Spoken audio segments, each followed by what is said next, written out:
quem fala é Isaac Brasileiro no UFC. E bom, galera, hoje a galera não tá junto comigo.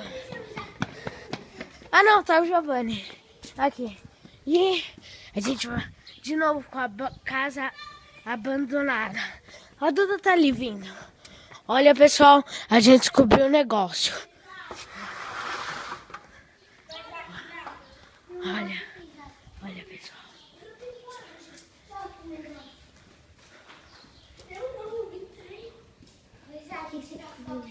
Olha, pessoal. Olha, pessoal. Olha. Pessoal, é muito assustador. Você não sabe. Olha isso. Olha as bonecas na mesa. Olha a Zanabelle, gente. Ô, Isaac, para aí. Pronto. Isaac, chega o vídeo, tira a foto pra mim. Pera aí. Olha, pessoal. Vocês não viram. A gente não veio ainda aqui. Olha.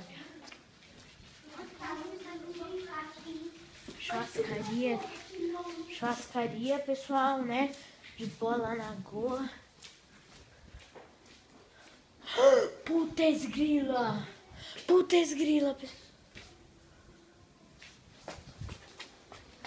Putz, os caras não deixaram sozinhos. Corre. Eu fui na parte da churrascaria. Oh, o que tem? Um monte de coisa. Não, vou ver. Pessoal, é muito aterrorizante. Olha aqui. Gente, olha a macumba.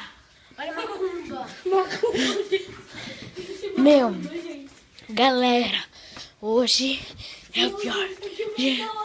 Passando pela macumba outra. Meu, olha isso, pessoal. A casa toda abandonada. Pode vir em pé. Calma, vem mais. Aqui, pessoal. Olha.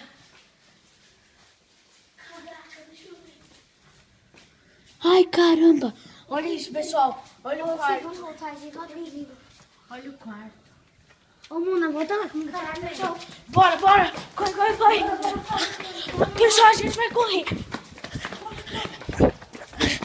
Pessoal, a gente vai correr pra voltar. Macumba ali. Olha a macumba. Meu, pessoal, então, hoje é o próximo vídeo de Casa Mal Assombrada e tchau!